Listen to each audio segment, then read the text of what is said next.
అందరూ ట్రైలర్ చూశారు, నేను సినిమా చూశాను. ఏం తీశారు?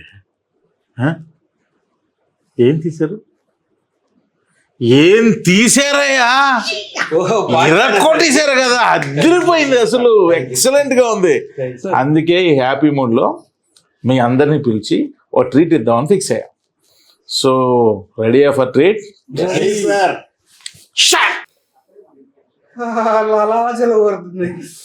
సార్ ఏమేమి ఉన్నాయి సార్?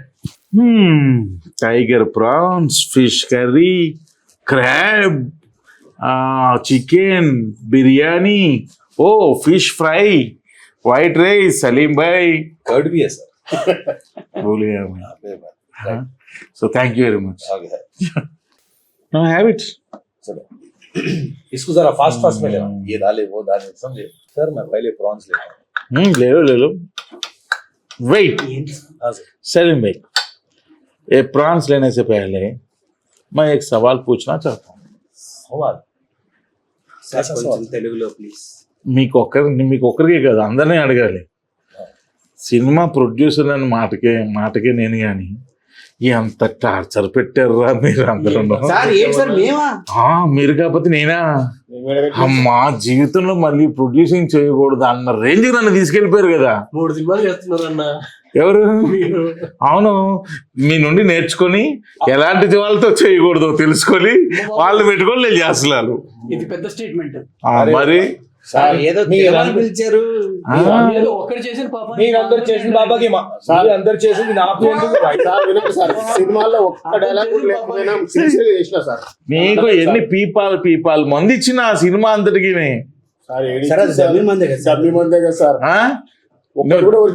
ఒక్కరోజైనా సరే నేను డమ్మీ మంది ఇస్తే యాక్షన్ అని చెప్పాడు. ఎగ్జాక్ట్లీ. ఈయన కోసం నేను రోజు ఒరిజినల్ మంది ఇవ్వాల్సి వచ్చింది తెలుసా. డమ్మీ అన్నారు మీరు? చెప్పలేదు అంటే నేను డమ్మీ అనుకున్నాను. తాగి పడిపోయాడు. ఇప్పుడు ఇదేంటి? ఇది చౌర్యం కాదా? మరి ఈయనకి చెప్పాల్సిన చౌర్య పాఠం కాదా? చెప్పాలి పాఠం. తిందాం సార్, తిన్న తర్వాత. अरे तुम लोग करे सो कामों को मेरा नाम खराब क्यों कर रहे भाई तुम लोग? आप शरीफ से क्या बोलते गोपड़ू मरी शरीफ आदमी है. ఏమాట మాట నిఖిల్ కొంచెం నక్క తొక్కొచ్చాడు. నా ఫస్ట్ సినిమాకే మీ producer Karthik DOP, Nagendran art, ఒక సూపర్ హీరో లాంటి నేను. అమ్మా ఇప్పుడు నక్క తొక్క ఎవరు తొక్కారు అర్థం కావట్లా. నువ్వా ఆయన? అదే అంటున్నాను. అప్పుడు అలా ఇద్దరు కలిపి నక్క తొక్కొచ్చారు. కలిసి తొక్కి కలిసి జర్నీ చేస్తా ఉన్నా. ఇక్కడ చూడు, ఫ్రాన్స్ మొత్తం సర్దిస్తారు, మనం తినడానికి ఏం లేవు ఇక్కడ. సలీం భాయ్ ఫుడ్ టేస్ట్ అదిరిపోయింది సార్. బాగుందా? మ్యాడీ గురించి. మ్యాడీ పాపం మంచోడు, ఎప్పుడు ఇబ్బంది పెట్టలే, కరెక్ట్గా వచ్చాడు. మొత్తం ఈ సినిమా మీద ఒక మంచి వ్యక్తి ఎవరైనా ఉన్నారంటే అది మ్యాడీయే. मैगी में मैडी है. अच्छा आदमी है. हाँ, अच्छा आदमी है. क्या बात है कि सर पार्शियलिटी कर रहे हैं आप. ఎందుకు నాకు పార్షియాలిటీ? తింటాయి ఇది ఒకటి. ఇది వేసుకోండి. ఎలా ఉంది ఫుడ్? సూపర్ ఉంది సార్. మీ చౌరీపట్నం సినిమా కూడా అలాగే ఉంది. థ్యాంక్ యూ అన్న. Thank you. నా సినిమా చూసారు కదా, ఏమైనా చెప్పచ్చుగా? సినిమా చూసాక నాకేమనిపించిందంటే డెఫినెట్గా it is a new attempt అనిపించింది. సూపర్. నేను ఏదైతే ఫస్ట్ టైం కార్తీక్ గట్టుని నాకు కథ నేరేట్ చేస్తే నేను ఏదైతే కొంచెం ఎక్సైట్మెంట్ ఫీల్ అయ్యానో దానికి తగ్గట్టుగానే సినిమా ఉంది. బట్ రెగ్యులర్ సినిమా లాగా అయితే లేదు. Okay, super. Something different movie లాగా నిజంగా చాలా బాగా చేశారు. కార్తీక్ ఫోటోగ్రఫీ కానీ, అలాగే మనోడు డైరెక్షన్ కానీ, ముఖ్యంగా మన హీరో ఎక్సలెంట్గా ఉన్నాడు, చాలా బాగున్నాడు. లవ్ సీన్స్లో అదిరిపోయాడు. హీరో హీరోయిన్ మధ్య కెమిస్ట్రీ ఇంకా చాలా బాగుంది సినిమాలో. నాకు నచ్చిందని చెప్పనన్నా, క్లైమాక్స్ లో ఒక ఆర్ఆర్ ముఖ్యంగా ఒక వాయిస్ వస్తుంది, చౌర్య పాఠం అని. అదైతే నెక్స్ట్ లెవెల్ అన్న. అది మరి గ్రేట్ సింగర్ అదే కదా, బిహైండ్ స్టోరీ ఆఫ్ దిస్. ఏంటి ట్రైలర్ లో చౌర్య పాట అనే సౌండ్ వచ్చింది, అది ఎవరు అనుకున్నారు వాయిస్? మనం అవునా అది సూపర్ సార్. ఆర్ఆర్లో కూర్చున్నారు, ఏదో పడాలి అన్నారు. డేవిడ్ తోటి బ్రో టైటిల్ డేవిడ్ పడాలి అక్కడ. మనోడు ఆల్రెడీ ఒక హైలో ఉన్నాడు. డేవిడ్ నేను పాడతాను అన్నారు. మనం షాక్ అయ్యి, అన్నా మీరు పాడతారా? అవునా సరే పాడదామని బైక్ బైక్ పెట్టాడు. ఇంకా ఒకటి వచ్చింది తీశారు, భలే సెట్ అయింది అసలు. క్రేజీ కదన్నా, అవును. సింగర్ అవతారం కూడా ఎత్తేసారు. కాదు అది బ్యాక్గ్రౌండ్ స్కోర్, అది మరి సాంగ్ ఏం కాదు అది. టాలెంట్ పోతాయి సార్. అలాగే మా ప్రొడక్షన్ సైడ్ మీకు ఏమైనా ఇబ్బంది అనిపించే ఏమైనా థింగ్స్ ఉన్నాయా ఎవరికైనా సరే? ఇందాక మాట్లాడడం అన్నది ఏం తిని మాట్లాడకూడదా? తినడం మేము ప్రొడక్షన్ ఫుడ్ అయితే రోజు బాగుండేది. చాలా బాగుంది. ప్రొడక్షన్ ఫుడ్ బాగుండేది, ఎందుకంటే మస్తు ఉండేది. లైవ్ అక్కడ లొకేషన్ లోనే ఉండేవాళ్ళు. పొద్దునే లైవ్ దోశ మస్తు ఉండేది. ఇంకా మన్నాడు చేసిన వాళ్ళు అందరూ హ్యాపీ. ఇంకా డైరెక్టర్ గారు ఏదో చెప్దాం అనుకుంటున్నారు. ఫుడ్ బాగుంటుంది. ఫుడ్ గురించి కాదు, మిగిలిన విషయాలు. మెయిన్ ఏమున్నాయి, అన్ని పాటలు మూవీ అంతే బాగుంది. Good experience. కానీ నాకైతే ఫస్ట్ టైం ఇప్పటివరకు నాకు డైరెక్షన్ చేయడమే ప్రొడక్షన్ తెలియదు కదా. అవును ఓ ప్రొడ్యూసర్ పడే బాధలన్నీ నేను పడ్డా. అవును. వీళ్ళందరూ మీరు వెళ్ళిపోయేవారు ప్యాకప్ అయ్యి, కానీ నెక్స్ట్ డే కావాల్సిన అరేంజ్ చేయడానికి ఆ రోజు నైట్ 2-3 కూడా అయ్యేది. నేను ఇంటికి వెళ్ళిపోతుంది కదా, అన్ని అరేంజ్ చేసి అన్ని ఓకే అయిపోయి అన్నప్పుడు వెళ్ళేవాడిని నేను మా ప్రొడక్షన్ టీమ్. స్టార్స్ చూసారైతే అప్పుడు అనిపించింది నా సినిమాలకైనా సరే పాపం ప్రొడ్యూసర్లు ఇంత కష్టపడతారు కదా అని. నిజంగా గ్రేట్ ప్రొడ్యూసర్స్. బట్ అడ్వాంటేజ్ ఏంటంటే యాజ్ అ డైరెక్టర్ ఆయన అర్థం చేసుకున్నారు సీన్ కి ఏం కావాలి అడుగుతాయి. అవును. కొంతమంది అర్థం చేసుకోరు, ఎందుకు అదెందుకు ఇదెందుకు అని రెస్ట్రిక్ట్ చేస్తారు. ఎందుకు పెడతారు అర్థం చేసుకుంటారు. ఇందాక అదృష్టం అన్నాను కదా, సో అదే అందుకోసమే మీరు అడిగిన అన్ని ఇచ్చారు ఆయన. అంటే ఒక డైరెక్టర్ ప్రొడ్యూసర్ గా మారారు కాబట్టి ప్రతి దాని కష్టం మీకు క్లియర్ గా తెలుసు. అదే నాకు ప్రాబ్లం. వాంటెడ్ ఏది అన్వాంటెడ్. ఆయన ఏదో విజువల్ చెప్తాడు, అదేమో మంచిగా అనిపిస్తుంది. మనసులోనేమో అలాంటి విజువల్ ఉంటే బాగుంటుంది అనిపిస్తుంది. ఎగ్జాంపుల్ దానికి ఒకసారి అన్న మామూలు మీరు ఎంత స్ట్రగుల్ అయి ఉంటారన్న లైఫ్ లో ఇలా చెప్పినప్పుడు, ఇది ఇవ్వాలి కానీ బడ్జెట్ ఎక్కువ అయిపోతుంది, ఎలా దీన్ని కట్ డౌన్ చేయొచ్చు, ఎలా దీన్ని ప్రాపర్ సెట్ చేయొచ్చు, ఆ ఎక్స్పీరియన్సెస్ బాగా వచ్చేసినాయి నాకు ఈ సినిమాతో. ఎలా చేయొచ్చు ఏంటి అని. ఏదైనా నాకు అనిపించింది ఏంటంటే, మనం వేరే వాళ్ళ మీద డిపెండ్ అవ్వకుండా మనం పనులు చేసుకుంటే అంత ఇన్ బడ్జెట్లో అయిపోతుంది. మనం మన పనుల కోసం వేరే మనిషి మీద డిపెండ్ అవ్వడం మొదలు పెట్టినప్పటి నుంచి ఖర్చులు పెరిగిపోతాయి. ఇది నాకైతే ఈ సినిమా ప్రొడక్షన్ చేశాక నాకు అర్థమైంది. చౌరీ పాట వల్ల మీకు ఒక పాఠం తెలిసింది. ఒక పాఠం తెలిసింది. చౌరపాఠం వల్ల నేను ఒకటి నేర్చుకున్నాను. అంటే చాలా సినిమాలు నేను ఎక్కువ డైలాగులు చెప్పేటోని మధ్య, ఈ సినిమాలో అసలు డైలాగులే లేకుండా ఎట్లా యాక్ట్ చేయొచ్చు అనేది బాగా నేర్చుకున్నాను. అదే అంటున్నా, మోగోడు కాదు కదా, క్యారెక్టర్ డైలాగులు లేవు. పుష్పక విమానంలో కమల్ హాసన్ రేంజ్ అంతేనా?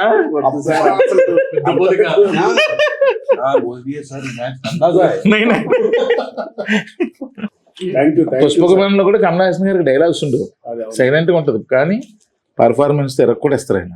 పోతే ఇక నాకు ఇంకొకటి మా హీరోని అప్రిషియేట్ చేయాల్సిన విషయం ఏంటంటే, పాపం సాంగ్ కోసం ఏంటి అది ఏరియా లదాఖ్, అక్కడ ఆక్సిజన్ లెవెల్స్ కూడా అప్పుడు చాలా లోలో ఉంటే అక్కడ వాతావరణం అది అనుకూలించక అందరూ అసలు వద్దనే చెప్పారు. కానీ ఆ టైంలో కూడా మా డైరెక్టర్, మా హీరోయిన్, డాన్స్ మాస్టర్ అందరూ కూడా దానికి మిమ్మల్ని అప్రిషియేట్ చేయాలన్నా. ఎందుకంటే ఇంకోళ్ళు అయితే వైజాగ్ వెళ్ళి తీసుకొచ్చేయండి, అరకులు తీసుకొచ్చేయండి, పక్కన గోవా వెళ్ళి తీసుకొచ్చేయండి అన్నారు. అన్న ఇక్కడ లదాఖ్ వెళ్తానంటే మీరు ఒక అమౌంట్ ఆఫ్ బడ్జెట్ ఇచ్చారు, చిన్న అమౌంట్, దాని మీద కొంచెం దాటింది. బట్ ఆ బడ్జెట్ లో మీరు ఫినిష్ చేసుకోవడానికి అదొక పాఠం. ఇచ్చిన బడ్జెట్ కి డబుల్ బడ్జెట్ కనిపిస్తుంది. బట్ విజువల్ గా చాలా బాగుంది, చాలా వండర్ ఉంది. కాకపోతే అదొక పాఠం మా ఇద్దరికి. అంటే మేనేజర్ ప్రతి ఒక్కరితో మాట్లాడుకుని జాగ్రత్తగా చేసుకుని, ఈవెన్ మన ఫ్రేమ్ లో ఆ బ్యాక్గ్రౌండ్ లో ఎంటీ ప్లేస్ లో ఒక రెక్టాంగిల్ షేప్ ఒకటి ఉంటుంది కదా, అవి బ్యాంబూ స్టిక్స్ అన్ని దగ్గర నుండి మాట్లాడుకుని నాకు ఇప్పటికీ ఆ సాంగ్ లో షాట్ చాలా ఇష్టం. హీరోయిన్ దగ్గర హీరో ఇలా వస్తా ఉంటే ప్రొఫైల్ లో గింబల్ చార్జ్ షాట్ ఒకటి ఉంటుంది, అది చాలా ఇష్టం. అది ఆ కెమెరా గింబుల్ ఆపరేటర్ సూపర్ చేశాడు, hero heroine body language timing perfect గా వచ్చినాయి. నాకు చాలా ఇష్టం ఆ షాట్. नहीं सर, वैसा वैसा नहीं है सर, हीरो हीरोइन आर्टिस्टों का नहीं है, प्रोड्यूसर अच्छा रहना। क्यों? ले जीरो मच्छी प्रोड्यूसर सर, प्रोड्यूसर है, मैं समझ रहा आपके बारे में क्या बोले लोग, अरे त्रिना राव सर अरे చాలా హ్యాపీ है, वो है क्या है, बहुत मस्त रहते उन्होंने, कॉम्प्रोमाइज नहीं करते क्वालिटी पे, ये ले जी तुम ले, मैं बात में लगाते रहता हूँ। हाँ सर, చేపల పులుసు अच्छा है, बहुत अच्छा है सर। Very good. ले लो घर को भी ले लो. కానీ సినిమా అయితే మాత్రం ఫస్ట్ నుంచి ఒక గ్రాఫ్ అలా రైజ్ అవుతూనే ఉంది. నేను చూశాను కాబట్టి క్లైమాక్స్ వరకు భలే రైజ్ అయింది. ఇట్స్ ఏ లైక్ అంటే ఫస్టే తను చెప్పాడు డార్క్ కామెడీ ఫిల్మ్ అని. సో ఎక్కడ కూడా స్కేల్ తగ్గలా, పర్ఫెక్ట్గా ఉంది. ఎక్కడ ఎంత ఏం కావాలో అది ఉంది. ఆర్టిస్టులు అయితే అందరూ కొత్త వాళ్ళే కానీ బట్ క్యారెక్టర్కి తగ్గట్టు ఉన్నారు అందరూ కూడా. ప్రతి ఆర్టిస్ట్ అలాగే అలా ఎవరన్నా ఇప్పటి ఉన్నారు. వరకు మీకు అంటే మిక్సింగ్ లో కానీ లేదంటే సౌండ్ ఎఫెక్ట్స్ లో కానీ కొత్త వాళ్ళు చేశారు, కొంచెం కొత్తగా ఉంది, కొంచెం సరిగ్గా చేయలేదు అని ఏమన్నా కంప్లైంట్? అలా ఏమనలేదు, అందరూ చాలా మెచ్యూర్డ్గా చేశారు అన్నారు. మెయిన్ హీరో కూడా చాలా మెచ్యూర్డ్గా చేశాడు అని చెప్పారు. అందరూ పర్ఫెక్ట్ కాస్టింగ్ యాక్ట్ అన్న. ఈవెన్ బాగా సార్, మన even though chemistry between the hero heroine కూడా సూపర్ గా ఉంది. అంతా చాలా బాగుంది. Basically I'm very happy. As a producer ఈ చౌర్యపట్నం సినిమా చూసి నేను ఏం నేర్చుకున్నానో నేను ముందే మీకు చెప్పేసా. ప్రొడ్యూసర్ అన్నవాడు ఎలా ఉంటే, ప్రొడ్యూసర్ యొక్క పాత్ర ఏంటి, ఎలా ఉండాలి అన్నది నేను ఏం నేర్చుకున్నాను అన్నది చెప్పా. So what you learn from this movie Chauryapatham बोलो अपने సినిమా చేస్తున్నప్పుడు? కదన్నా, ఓవరాల్ గా సినిమా అయ్యేంత వరకు ముఖ్యంగా ఫిలిం ఇండస్ట్రీ ఇది ఒక్కళ్ళ మీద డిపెండ్ అయ్యి ఉంది కాదు. లెట్స్ ఇప్పుడు నేను ఒక్కడనే కష్టపడితే అయ్యేది కాదు, లేదంటే మీరు ఒక్కళ్ళే డబ్బులు రిలీజ్ చేస్తే అయ్యేది కాదు. మ్యూచువల్ గా అందరు ఎఫర్ట్స్ ఉండాలి. దీంట్లో ఏంటంటే మనకు అర్థమైంది, when time happens it happens. అప్పటి వరకు మనం ఫుల్ ఎఫర్ట్స్ ఇవ్వాలి. రెస్ట్ ఆఫ్ ద మనం ఏమంటారు హానెస్ట్ గా మన ఎఫర్ట్స్ మనం అయితే ఇవ్వాలి. రిజల్ట్ అయితే మన చేతిలో ఉండదు, పీపుల్ చేతిలో, గాడ్ చేతిలో ఉంటుంది. బట్ అక్కడి వరకు, ఆ లాస్ట్ బిట్ వరకు పోరాడాలంటారు కదా, అక్కడి వరకు మనం ఫైట్ చేయాలి. సో ఆ లాస్ట్ బిట్ వరకు యాజ్ ఏ హీరో అన్నా నువ్వు పోరాడాను, ఈ సినిమాకి నా సాయి శక్తిలో మొత్తం పోరాడాను అన్న కాన్ఫిడెంట్ గా ఉన్నావా? షూర్ అన్న, డెఫినెట్ గా ఉన్నాను. నేను నిఖిల్ కూడా బెస్ట్.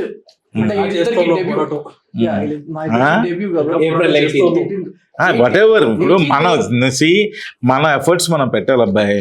రిజల్ట్ అనేది దేవుడు ఇస్తాడు. మనం కష్టపడి పనిచేసేటం వరకు మన చేతిలో ఉంటుంది, రిజల్ట్ దేవుడి చేతిలో ఉంటుంది. బట్ మనం కష్టపడకుండా ఊరునే దేవుడిని అడిగితే ఎవడు? సో అందుకే నేను క్వశ్చన్ అడిగా మీ ఇద్దరిని. లాస్ట్ వరకు ద బెస్ట్ ఇస్తానికి ఉన్నాం. సరే మీరు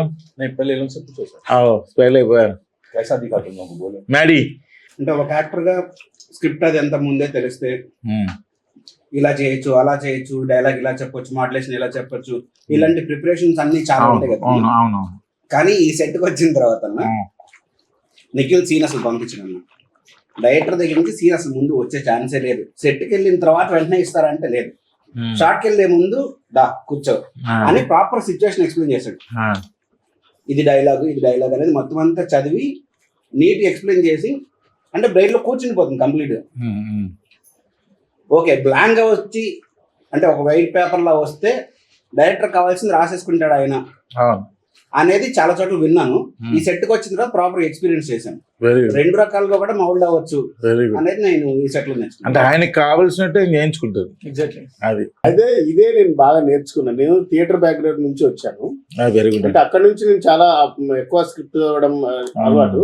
బట్ ఈ సెట్ కి వచ్చిన తర్వాత ఫస్ట్ రోజు ఉంటదేమో అనుకున్నాను, ఓకే ఈ సీన్ లో ఉంటదేమో, నెక్స్ట్ సీన్ లో ఉంటదేమో అనుకున్నాను. నెక్స్ట్ సీన్ లో చూస్తే ఒక డైలాగ్ ఉంటుంది. అంటే థర్డ్ డే అర్థమైంది, ఓకే నా క్యారెక్టర్ ఇలాగ ఉండబోతుంది, ఇట్లా డిజైన్ అవ్వబోతుంది. అంటే ఫస్ట్ ఆయన ఇప్పుడు నిఖిల్ గారు ఏంటంటే నాకు బాగా నేర్చుకునేది ఏంటంటే 2 విషయాలు బాగా నేర్చుకున్నాను. ఒకటి చాలా కూల్ గా ఉండడం ఎలా అందరితోటి నవ్వుతూ, అదొకటి ఆయన డైరెక్టర్ గారి నుంచి నేర్చుకున్నాను. Very good. 2 డైలాగులు లేకున్నా ఏం లేకున్నా కూడా మనము ఎంత ఎక్స్ప్రెషన్ చాలా అద్భుతంగా ఆడియన్స్ కనెక్ట్ అయ్యే విధంగా ఇవ్వచ్చు అనేది నా టీం నుంచి నేర్చుకున్నా. మా కోఆర్టిస్ట్ కూడా బాగా సపోర్ట్ చేశారు సార్. చేశారా? అండ్ మీరు అప్పుడప్పుడు సెట్కి వచ్చి మమ్మల్ని కొంచెం బూస్ట్ ఇచ్చేవారు. ఏ అబ్బాయిలు ఎలా ఉన్నారు, ఎలా చేస్తున్నారా అని. అంటే ఒక మంచి పెద్ద డైరెక్టర్ వచ్చి మాకు బూస్ట్ ఇస్తుంటే ఎట్లా ఉంటుంది సార్, మాకు కూడా ఒక ఎనర్జీ వచ్చేది. అయిపోయింది సూపర్ అని.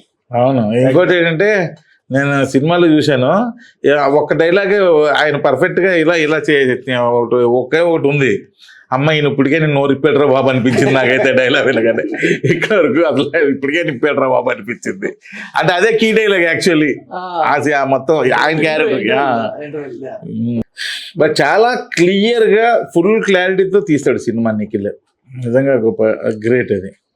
తీరా సెట్స్ మీదకి వెళ్ళిపోయారు, అంతా వెళ్ళిపోయారు. చిన్న టెన్షన్తో నేను సెట్స్కి వచ్చాను ఆ రోజు వచ్చి నెమ్మదిగా ఫస్ట్ డే చిన్న టెన్షన్ పడుతూ వచ్చా. ఏంటంటే ఎలా చేస్తున్నాడో ఏంటో, మళ్ళీ ఇప్పుడు సమ్మగా చేయలేకపోతే ఇప్పుడు మళ్ళీ ట్రైనింగ్ క్లాసెస్ పెట్టాలి, అవి పెట్టాలి, అన్నీ చేయాలని ఒక చిన్న టెన్షన్తో వచ్చి మన నిఖిల్ని పక్క తీసుకెళ్ళా. అందరి ముందున కాకుండా ఒక పక్క తీసుకెళ్ళి, నిఖిల్ ఏంటి మా ఊడి పరిస్థితి ఏంటి అది అంటే, లేదన్నా పర్వాలేదు చేస్తున్నాడు ఓకే అన్నాడు. ఓకే అన్నాడు, సూపర్ అనట్లేదు, ఓకే అంటున్నాడు. ఓకే అన్న కానీ కొంచెం భయం వేసింది. ఎందుకంటే యాక్టింగ్ చేయడం వేరు, కెమెరా ముందు చేయడం వేరు. కెమెరా లాంగ్వేజ్ తెలియాలి, కెమెరా బాడీ లాంగ్వేజ్ దాని తగ్గట్టు చేయాలి, ఇవన్నీ ఉంటాయి.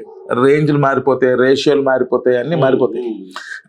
చిన్న టెన్షన్ పడి అప్పుడు నేను అనుభవసరికి ఒక సీన్ కొంచెం తీసి ఉన్నాడు అనమాట. అదేమో ఆన్లైన్ ఎడిటర్ని పిలిపించుకొని చూసుకుంటే చిన్న యాజ్ ఎ డైరెక్టర్ గా చూసాను కాబట్టి నాకు చిన్న ఒక 10% డౌట్ అనిపించింది.